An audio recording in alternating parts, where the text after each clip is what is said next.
बिस्मिल्लाहिर्रहमानिर्रहीम। अस्सलाम वालेकुम नादरीन, आप यूट्यूब चैनल देख रहे हैं। मैं इमरान खान हूँ। सेनेट इलेक्शन को लेकर पाकिस्तान तहरीक इंसाफ में पड्डा पड़ गया है। हैरत की बात यह है कि तहरीक इंसाफ और तहरीक इंसाफ की जानी दुश्मन जमातें, जिन्होंने मिलकर एस्टेब्लिशमेंट के साथ इमरान खान साहब की हुकूमत को पहले ख़त्म किया, उसके बाद इमरान खान साहब के ऊपर बदतरीन मुकदमात बनाए, फिर इमरान खान साहब, उनकी अहलिया और उनके ख़ानदान के दीगर लोगों को जेलों में रखा, इमरान खान साहब की ज़िंदगी को मुश्किल बना दिया।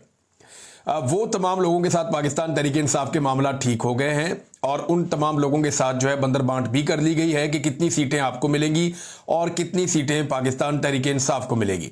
तो तहरीक इंसाफ ने अपने तमाम सियासी मुखालिफिन के साथ इत्तफाक राय पैदा कर लिया है, लेकिन अपने कारकुनों से और अपने लोगों से वो इत्तफाक राय पैदा नहीं कर पा रहे। तहरीक इंसाफ की क़यादत चाहती है कि जो एक लिस्ट उनके पास मौजूद है उसके मुताबिक वो सेनेट के टिकट देकर और उन्हें वोट दिलवाकर सेनेटर बनवा ले। लेकिन पाकिस्तान तहरीक इंसाफ का जो वर्कर है उसने ज़्यादा उम्मीदें लगा दी हैं और उन्हें यह लगता है कि कारकुनों के ऊपर सरमायादारों को तरजीह दी जा रही है, जो कि एक गलत फैसला है।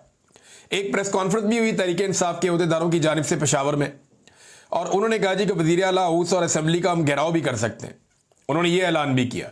कुछ लोगों ने कहा कि हम MPAs को फिर सूबाई असम्बली के अंदर नहीं जाने देंगे वोटिंग के लिए अगर हमारे साथ ये जुल्म ना रोका गया तो। ख़ासतौर पे जो लोग गुस्से में हैं वो मिर्ज़ा अफरीदियों के चक्कर में हैं। वो ये कहते हैं जनाब कि जिस वक्त तहरीक पर फोकस होना चाहिए उस वक्त पाकिस्तान तहरीक इंसाफ की क़यादत जो है वो मिर्ज़ा अफरीदियों की चाकरी में लगी हुई है और अभी तहरीक पे फोकस करने का वक्त है, लेकिन पार्टी तकसीम हो रही है और इस तरह के फैसलों से मायूसी हो रही है। देखिए, मिर्ज़ा अफरीदी अगर सेनेटर बन गया तो चंद सिक्के और उछालेगा और फिर तमाशा देखता हुआ वर्ल्ड टूर पे निकल जाएगा, एंजॉय करता हुआ, और फातिहाना अंदाज में चला जाएगा। अब फवाद चौधरी ने भी यहाँ पे एक ताना कसा है, लोग मौका हाथ से जाने नहीं देते। फवाद चौधरी ने कहा जी कि मेरे पास 50 करोड़ रुपया नहीं है, अगर मेरे पास भी होते तो मैं भी पाकिस्तान तहरीक इंसाफ में वापस आ जाता। ज़्यादा लोग जो इस वक्त रोला डाल रहे हैं, जो अजहर मशवानी ने बात की बैरून मुल्क से या बाकी पाकिस्तान तहरीक इंसाफ के लोग कह रहे हैं, वो इरफान सलीम का नाम ले रहे हैं। इरफान सलीम के बारे में मैं ज़्यादा तो नहीं जानता, लेकिन ये मुझे पता है कि ये पाकिस्तान तहरीक इंसाफ के बहुत पुराने लोगों में से एक है। ये इमरान खान साहब के पास उस वक्त से है, या इमरान खान साहब का साथ उस वक्त से दे रहा है जब इमरान खान साहब के साथ इनमें से कोई भी नहीं था, जितने आज आपको लोग दिखाई देते हैं। तो ये पाकिस्तान तहरीक इंसाफ का पुराना एक नज़रियाती वर्कर है। पाकिस्तान तहरीक इंसाफ के जो इख्तलाफात हैं उन्हें पाकिस्तान के मीडिया पे ख़ास तवज्जो दी जा रही है और पाकिस्तान की मीडिया में ज़्यादा से ज़्यादा ये इख्तलाफात दिखाए जा रहे हैं, इनके ऊपर कवरेज की जा रही है। और एयरवे ने इसके ऊपर कवरेज की। नईम साहब जो है वो बड़े ज़बरदस्त रिपोर्टर हैं और मैं इनके साथ काम करता रहा हूँ, हम एक साथ भी काम करते रहे फील्ड में। तो नईम भट्ट साहब ने बड़ी अच्छी खबरें ब्रेक की हैं, इससे पहले ये भी खबर उन्होंने दी थी और खबर का जो बेशतर हिस्सा है वो बड़ा ज़बरदस्त है और उसको तरदीद नहीं की जा सकती। वो चीज़ें सामने आना शुरू हो गई हैं और ये खबरें हम भी पहले देते रहे हैं, बल्कि नईम भट्ट साहब ने उसमें इजाफा ही किया चंद चीज़ों का। मगर ये जो बैरिस्टर सैफ वाला पोर्शन है कि बैरिस्टर सैफ इमरान खान साहब के साथ वफादारी में डट जाएंगे, ये ऐसा सच कोई समझ आने वाली बात नहीं है। इमरान खान साहब के बहुत सारे वफादार इमरान खान को नहीं मिल पाते, लेकिन बैरिस्टर सैफ इतना वफादार आदमी है कि वो जाकर इमरान खान से मिलना चाहता है और उसकी हर दफ़ा मुलाकात भी हो जाती है। तैमूर झगड़ा नहीं मिल सकते, बाकी लोग नहीं मिल सकते, जुनैद अकबर नहीं मिल सकते, शाहिद असलम नहीं मिल सकते, सुहेल अफरीदी नहीं मिल सकता, मीना खान अफरीदी नहीं मिल, बाकी लोग भी नहीं मिल सकते, आलिया हमजा की मुलाकात नहीं हो सकती, लेकिन ये जाकर मुलाकात कर लेते हैं बैरिस्टर सैफ जो है। बैरिस्टर गौर की भी हो जाती है मुलाकात। तो ये लोग एस्टेब्लिशमेंट के काफ़ी करीब हैं। हाँ, लेकिन ये ज़रूर हो सकता है इस खबर में कि ये इख्तलाफ पैदा हुआ हो और इस मामले में अली अमीन गंडापुर और अलीमा खान साहिबा, ये सब लोगों का अपना अपना रोल है। सेनेट वाले मामले में लेकर अली अमीन ने चंद खबरों के मुताबिक अलीमा खान पर भी तनकीद की है और वो पार्टी को एक अलग डायरेक्शन दे रहे हैं। अब मिर्ज़ा अफरीदी पे आगे मामला फंस जाता है कि पैसे वाला आदमी है ना, इसी तरह मिर्ज़ा अफरीदी पे आगे मामला फंस जाता है और ऐसे ही मामला आ जाता है जो फजलुर रहमान साहब की पार्टी के दिलावर खान है। ये फजलुर रहमान साहब की पार्टी दिलावर खान को सेनेटर बनाना चाह रही हो। बहुत मालदार आदमी, बहुत पैसे वाला आदमी है, ये सारी जमातों को पैसा खिला सकता है और अगर ये चाहे तो आप वैसे इंडिपेंडेंट उम्मीदवारों को खरीद के भी ये सेनेटर बन सकता है, थोड़ी सी इसको अगर आसरा मिल जाए एस्टेब्लिशमेंट की जानिब से। तो यहाँ पे एक पैसे का खेल खेला जा रहा है खैबर पख्तूनख्वा में और उसमें पाकिस्तान तहरीक इंसाफ के जो नजरियाती लोग हैं वो नाराज हो रहे हैं। एयरवे की जो खबर है उसका बेशतर हिस्सा ये नईम भट्ट साहब ने भी कहा कि मेरी खबर है तो इसके बेशतर हिस्से के ऊपर तो बात ही नहीं की, अहमी बिला वजह बाइकआउट करने जा रहे हैं। उन्हें कहा पाकिस्तान तहरीक इंसाफ के शेख वकास अकरम साहब को। लेकिन अम्माद यूसुफ साहब ने एक ज्यादती की है। अम्माद यूसुफ साहब ने इमरान खान साहब पे तनकीद करते हुए कहा कि अरशद शरीफ जब पाकिस्तान से बाहर चले गए थे तो इमरान खान साहब ने उनका वीज़ा नहीं लगवाया बरतानिया का, जिसकी वजह से वो कीनिया में शहीद हो गए। और वो चाहते इमरान खान साहब तो वीज़ा लगवा सकते थे अरशद शरीफ का, उन्होंने कहा जी बरतानिया का। अब मेरा सवाल ये है कि क्या अम्माद यूसुफ साहब ये कहना चाह रहे हैं कि अरशद शरीफ साहब इमरान खान साहब से रिक्वेस्ट कर रहे थे कि मेरा बरतानिया का वीज़ा लगवा दें? अरशद शरीफ इंतहाई बागैरत इंसान थे। उनके ज़ाती ताल्लुकात मुराद सईद से ज़रूर थे। आपके ज़ाती ताल्लुकात बाद कोई दोस्त भी आपके होते हैं जिनसे आप दिल की बात भी कर लेते हैं, लेकिन मुझे नहीं लगता कि वो कभी इमरान खान से मदद मांगता, या इमरान खान उनकी मदद करते भी तो वो इमरान खान से मदद लेते। मुझे अच्छी तरह याद है कि मुझे एक दिन इमरान खान साहब ने कहा था कि आपके लिए अब मसाइल पैदा होंगे तो आप यहाँ चले जाएं। एक स्पेसिफिक जगह पे उन्होंने मुझे बताया था, खैबर पख्तूनख्वा के हवाले से उन्होंने एक फैसिलिटी मुझे देने की कोशिश की थी, तो मैंने इनकार कर दिया था और इमरान खान साहब इसकी गवाही देंगे। तो मैंने उन्हें कहा था, मैंने कहा खान साहब खाली लड़ाई आपकी थोड़ी है, ये मुल्क का मामला है, मैं अपनी मर्जी से अपना काम कर रहा हूँ और आप एक पॉलिटिकल पार्टी है, तो मैं यहाँ पे आपसे मदद नहीं ले सकता, लेकिन आपका ये कहने के लिए बहुत शुक्रिया। मैंने उनका शुक्रिया अदा किया। अब जब मेरे जैसा कमज़ोर आदमी ये कर सकता है कि इमरान खान साहब का शुक्रिया अदा कर दे कि मुझे आपकी मदद नहीं चाहिए, तो वो तो अरशद शरीफ था, ये तो अम्माद यूसुफ साहब उनकी तौहीन कर रहे हैं। दूसरी बात यह है कि एआरवाई को अपने पैरों पर खड़ा होना चाहिए था ना, वो अरशद शरीफ को नौकरी से ना निकालता, या वो चैनल जिन्होंने मुझे नौकरी से निकाला वो अपने पैरों पे खड़े होते और मुझे नौकरी से ना निकालते। अगर हमें नौकरियों से ना निकाला जाता, हम अपनी नौकरियों के ऊपर काम कर रहे होते, तो हम मुल्क छोड़कर कभी ना जाते। मुझे 2022 में शहीद अरशद शरीफ ने, जब उन्होंने मुल्क नहीं छोड़ा था, पाकिस्तान में थे, तो उन्होंने मुझे एक दिन कहा कि आप पाकिस्तान से इमरान कुछ अरसे के लिए चले जाए, आपके पास तो नौकरी भी नहीं है। तो मैंने उनसे कहा, मैंने कहा जी मैं अभी यहां रहना चाहता हूं अरशद भाई। उन्होंने कहा तुम्हें गिरफ्तार करने का फैसला हो गया है, और उनके पास इंफॉर्मेशन ठीक थी। उसके चंद दिनों बाद मुझे गिरफ्तार भी कर लिया गया। तो अरशद शरीफ साहब को मैंने कहा आप क्यों नहीं चले जाते? बातों बातों में मैंने उनसे भी ऐसे ही कहा, हंसते हंसते। तो उन्होंने कहा मैं यहां पे काम कर रहा हूं, मैं एआरवाई के ऊपर अपनी ड्यूटी कर रहा हूं, तो मुझे यहां पे रोजाना चैनल में जाना पड़ता है, बैठकर बात करनी पड़ती है, तो मैं यहां से जा नहीं सकता। तो जब तक अरशद शरीफ के पास नौकरी थी, उन्होंने मुल्क छोड़ने का कभी फैसला नहीं किया, ना उन्होंने छोड़ना था। एआरवाई ने उन्हें नौकरी से निकाला, फिर उन्हें मुल्क छोड़ना पड़ा। फिर देखिए, अभी अम्माद यूसुफ साहब ये तो बात कर रहे हैं इंतहाई मादरत के साथ, आपने ये तो कह दिया कि इमरान खान का कसूर है कि उसने वीजा क्यों नहीं लेके दिया। हालांकि इमरान खान कोई वीजा एजेंट तो नहीं है कि वीजा लेकर देंगे। अभी सिर्फ एक बंदे का नाम आया था, बीच में एक बंदे ने शोर मचाया था कि इमरान रियाज के अमेरिका के वीजे के लिए मैंने कोशिश की है, मैंने वो विड्रॉ ही कर लिया वीजा। मैंने कहा मुझे चाहिए ही नहीं, मैं लेता ही नहीं। तो आपको लगता है कि अरशद शरीफ ने वीजा लेना था? ऐसे सवाल ही पैदा नहीं होता। आपके साथ काम करता रहा, आपकी रिस्पॉन्सिबिलिटी था। कीनिया किसने भिजवाया अरशद शरीफ को? किसके कहने पर वो कीनिया पहुंचे? किन लोगों के पास वो कीनिया में रहते थे? जिन लोगों के पास रहते थे वो किन के दोस्त थे? इन पे तो आप कभी नहीं बोले। जिन लोगों ने अरशद शरीफ के ऊपर झूठे मुकदमात किए, उन पे तो आप कभी नहीं बोले। जिन लोगों की वजह से अरशद शरीफ ने हरासा होकर पाकिस्तान छोड़ा, उनके ऊपर तो आप कभी नहीं बोले। जिन लोगों ने अरशद शरीफ को दुबई से निकलवाया, उन लोगों के ऊपर तो आप कभी नहीं बोले। जो लोग अरशद शरीफ के आज मुकदमात नहीं चलने दे रहे, होने दे रहे, उनके ऊपर तो आप कभी नहीं बोले। अदालत में अरशद शरीफ को इंसाफ नहीं मिल रहा, उसके ऊपर तो आप कभी नहीं बोले। हमेशा आपका जोर चलता है कमजोर के ऊपर। आपने देखा एक आदमी जेल में बंद है, आज वो बेबस है, कमजोर है, इसको मारो सारे मिलकर। यही आपकी गैरत जागती है ना। निकलकर उनका नाम ले और उनके बारे में बात करें आप, जिनके बारे में अरशद शरीफ की फैमिली कहती है कि इन्होंने जुल्म किया हमारे साथ। मैं और बहुत कुछ कह सकता हूं क्योंकि मैं बहुत कुछ जानता हूं। मैं कहना नहीं चाहता, अपनी अपनी इज्जत अपने हाथ में होती है। लिहाजा झूठा पहलवान बनने से अच्छा है आप खामोश रहें। अगर आपने इस बात पे कंप्रोमाइज किया है ना कि अरशद शरीफ को कत्ल किसने किया, तंग किसने किया, परेशान किसने किया, मुकदमात किसने किए, हर चीज पे कंप्रोमाइज किया ना, तो यहां पे भी आपका बोलना नहीं बनता।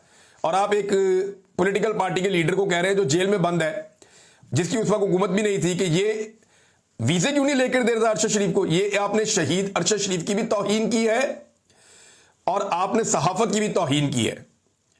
हद होती है वैसे, मुझे तो हैरत हो रही है। नाज़रीन, मारंग बलोच साहिबा के मामले पर आ जाए। पाकिस्तान में जुल्म तो खत्म ही नहीं हो रहा। मारंग बलोच साहिबा को दोबारा 15 रोजा रिमांड पर भिजवा दिया जज ने। जब इन्हें अदालत में पेश किया गया तो आज लोग भी गए थे और मारंग बलोच की मुस्कुराहट पूरी रियासत को बता रही थी कि वो रियासती जबर और ताकत के सामने झुकी नहीं है, वो कमजोर नहीं पड़ी। वो मुस्कुरा रही थी, वो हंस रही थी, वो बात कर रही थी अपने लोगों से।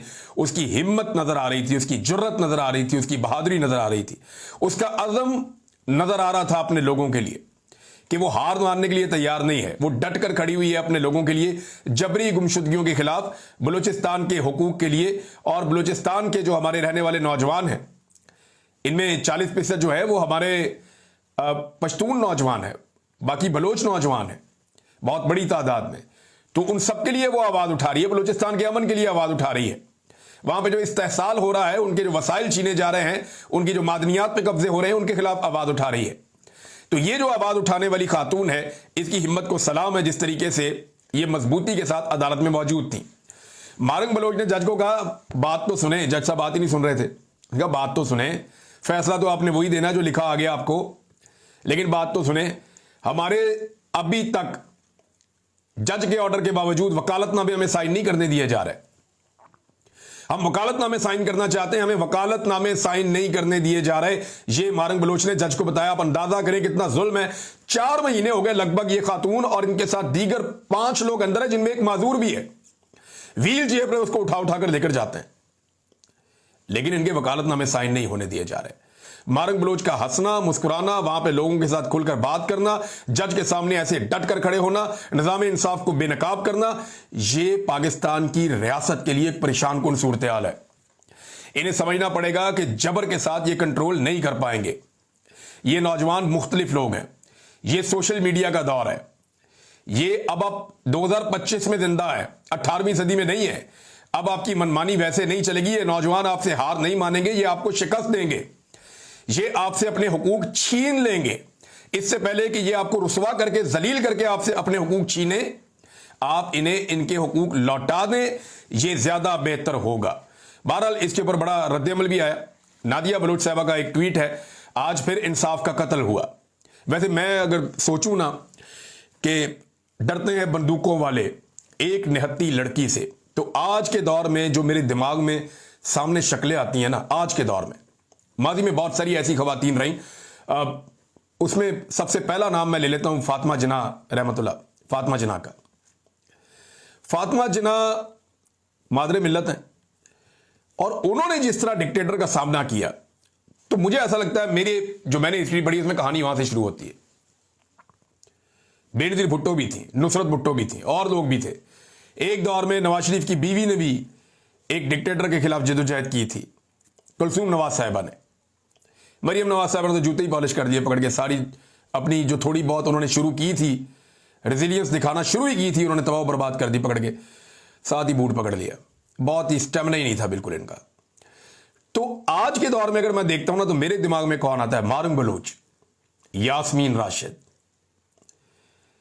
शीरी मजारी की साहबजादी ईमान मजारी। मेरे दिमाग में आता है फौरी तौर पे इवन आसमा जहांगीर साहब अब दुनिया में नहीं है, उनकी बेटी भी ह्यूमन राइट्स के लिए आवाज उठाती है। लेकिन जो सनम जावेद खान ने कर दिया, जो आलिया हमजा ने कर दिया, जो इवन इमरान खान की बहनों ने, बुशरा बीबी ने जो कर दिया, जो रेजिलियंस दिखाई, तो वो जो एक शेर है ना कि डरते हैं बंदूकों वाले एक निहत्ती लड़की से, इन खवातीन ने साबित किया कि इस तरह के इशार इनके बारे में लिखे जाते हैं। और खवातीन याद रखिएगा, अगर कोई तब्दीली आती है ना मुआशरे में और बड़े पैमाने पर आती है, तो खवातीन का उसमें बड़ा कलीदी रोल होता है। और आज खवातीन इस फस्तायत और इस जबर के सामने डट कर खड़ी हैं, डट कर खड़ी हैं और बड़ी मजबूती के साथ खड़ी हैं। और इन खवातीन की वजह से बहुत सारे मर्द हजरात भी खड़े हैं कि अगर खवातीन खड़ी हो सकती हैं तो हम भी खड़े हो जाएंगे। नाज़रीन, मौलाना फजलुर रहमान साहब ने एक बड़ी अजीबोगरीब हरकत की है और ये उन्हें करनी थी। इसके पीछे उन्हें क्या हासिल होगा ये मैं आपको बता देता हूं, लेकिन पहले आप ये देख लें कि मौजूदा फौजी क़यादत के हवाले से उन्होंने कहा कि उसे इस बात का एहसास हो गया है कि फाटा का इंतजाम गलत था। अब एक सूरत यह हो सकती है कि गिलगित बल्तिस्तान की तरह फाटा का अपना वजीर आला हो जो वफाक के ज़ेरे इंतजाम हो। इसके लिए आपको 27वीं तरमीम हर सूरत में लानी पड़ेगी। मौलाना फजल रहमान, लेकिन अगर आप फाटा इस वक्त अलग भी करते हैं तो पाकिस्तान तहरीक इंसाफ के ही हैं सारे वहां पे, यानी 80% या इससे ज्यादा जो नुमाइंदगी है फाटा में इस वक्त एमपीएस की, एमएनएस की, वो पाकिस्तान तहरीक इंसाफ की है। तो वजीर आला तो पाकिस्तान तहरीक इंसाफ का ही आएगा अभी। तो फजलुर रहमान साहब ये करना क्यों चाह रहे हैं? देखिए, अब अगर ये 27वीं आईनी तरमीम पास करवा देते हैं ना फजलुर रहमान साहब हाथ मिला के हुकूमत के साथ, और फाटा को जो है वो वापस कर देते हैं वफाक के अंडर में, तो ये इमरजेंसी लगा के फाटा के अंदर कोई हुकूमत बनने नहीं देंगे। और अगले इलेक्शन में जब हुकूमत बनेगी तो फजलुर रहमान साहब की ये डिमांड होगी कि मैंने ये काम करवाया, मेरा वजीर आला वहां पे बनवाओ। तो ये वहां पे अपना कठपुतली वजीर आला बनवाएंगे और वहां की मादनियात के ऊपर वफाक का कब्जा हो जाएगा। ये है नादरीन सादा सादा गेम जो अब तक समझ आ रही है। नादरीन, एक और बड़ी खबर है, और वो जो 9 मई के मुकदमा है उस हवाले से है। इसको सबसे अच्छा जो रिपोर्ट कर रहे हैं, मेरी आपसे गुजारिश है, अगर आप 9 मई के केसेस को इस वक्त डिटेल में समझना चाहते हैं तो आप शाकिर अहवान साहब के यूट्यूब चैनल पे जाके आप इसको समझ सकते हैं। वो सबसे ज्यादा तफसील से बता रहे हैं। हम लोग तो इसको सिर्फ छेड़ते हैं, जो अहम चीजें हैं वो बताते हैं, लेकिन वो बड़ी तफसील के साथ बता रहे हैं। वहां पे आपको बड़ी इंफॉर्मेशन मिलेगी। शाकिर अहवान साहब आप नाम लिखेंगे और वहीं पे आपको उनका यूट्यूब चैनल खुल जाएगा, वहां जाके आप पढ़ सकते हैं। उन्होंने वो इंकशाफात कर दिए हैं, वो आप सुन सकते हैं जाके कि आप हैरान हो जाएंगे। अब एक इंकशाफ जो मैं आपके सामने रखने लगा हूं, इंस्पेक्टर मुनीर साहब जो है वो चले गए जी उम्रे पे। तो जज साहब बड़े गर्म थे। जज साहब ने कहा जी बुलाओ उसको, क्यों नहीं आ रहा वो? तो उनको जनाब कॉल की गई, व्हाट्सएप के ऊपर पता चला व्हाट्सएप नहीं चलती, तो अगले दिन ईमो पे कॉल की गई, ईमो पे उनको लाइव ले लिया गया। तो उन्हें कहा गया वकील की जानिब से कि जनाब, जज ने कहा जी करें आप इनसे जरा। हालांकि जो लाहौर हाई कोर्ट की चीफ जस्टिस हैं आलिया नीलम साहिबा, उनका यह फैसला है कि ऑनलाइन गवाही कोई नहीं होगी, गवाही के लिए आपको बंदा लेकर आना पड़ेगा अदालत में। लेकिन जज साहब ने कहा नहीं जी इसका वहीं पे करो। वो एहराम की हालत में वहां पे गवाही देने के लिए ईमो पे आ गया इंस्पेक्टर मुनीर। तो जब उसे ये कहा गया कि आप ये कहें कि मैं जो कहूंगा सच कहूंगा, सच के सिवा कुछ नहीं कहूंगा, अगर मैं झूठ बोलूंगा तो अल्लाह का कहर मुझ पर नाजिल हो, ये कहा गया। तो उसने आगे से कहा दिया मैं झूठ बोलूं तो अल्लाह मुझसे नाराज हो। भाई अल्लाह को तो आप मना लेंगे, अगर नाराज हो गया तो। आपने कहना था कि अल्लाह का कहर मुझ पे ना। बड़ा कहा वकीलों ने, शाह महमूद कुरैशी भी बोलना शुरू हो गए, वो हलफ ही ना ले, क्योंकि उसने हराम पहना हुआ है, वहां पे उसने उमरा किया हुआ है। तो उसको वो कह रहे हैं सारी अदालत के अंदर के लो हलफ। अजीबोगरीब सूरत हाल पैदा होगी। वो पुलिस वाला डरे, वो कहता जी मैं नहीं लेता ये वाला हलफ। तुम ये कहो कि मुझ पर खुदा का कहर नाजिल हो, अल्लाह का कहर नाजिल हो, तो इस पर उन्होंने कहा जी मुझ पर क्यों हो? ये वो पुलिस वाला कहता है जिन्होंने 9 मई किया और करवाया उन पर अल्लाह का कहर नाजिल हो। अब उस बेचारे को अब फतवे दिलवाए जाएंगे, वो बेचारा वो दौड़ गया, उसने कहा जी मैं नहीं करता ऐसे। अब पीटीआई ने कहा जी इसको आप फिजिकली यहां बुलवाएं, ये उम्रा कर ले उसके बाद बुलवाएं। लेकिन जज को बहुत जल्दी है, वो कह रहे जी फटाफट न बैठो, और वो ऑनलाइन ही गवाही लेते जा रहे हैं, इसकी वापसी का इंतजार भी नहीं कर रहे। तो आप अंदाजा करें कि गवाह गवाहियां नहीं दे पा रहे, गवाह हलफ नहीं ले पा रहे, गवाह जो है वो साबित ही नहीं कर पा रहे। वो वहां पे मौजूदा तफ्तीशी से पूछा जज साहब ने, या वो जो वहां पे वकला थे जो जिरा कर रहे थे, उन्होंने पूछा कि ये जो हसाम और ये मुनीर खालिद, ये जो आपके स्टार गवाह है, जो आपके बड़े तगड़े गवाह हैं, जिनको आप कहते हैं जनाब ये हमारे गवाह हैं, इनकी बुनियाद पे हमने मुकदमा बनाया। एक टेबल के नीचे छुपा हुआ था, इमरान खान के कमरे में बैठा हुआ था, दूसरा ये कर रहा था। तो इन्होंने 9 मई की पूरी साजिश को खुद सुना और देखा है, लिहाजा ये हमारे गवाह हैं। उनमें से एक गवाह का तो पता चला जनाब छुट्टी पे, दूसरा हरफ ही नहीं ले रहा, और वो उस दिन छुट्टी पे था। और एसएचओ ने लिखा था कि ये आदि मुजरिम बन गया, ये रोजाना छुट्टी पे जाता है, ये बहुत तंग करता है, इसको एसपी के सामने पेश करो। और पता चला जी उसी तारीख में उसको डाल दिया कि ये वहां जाके सुन रहा था और गवाह बन रहा था।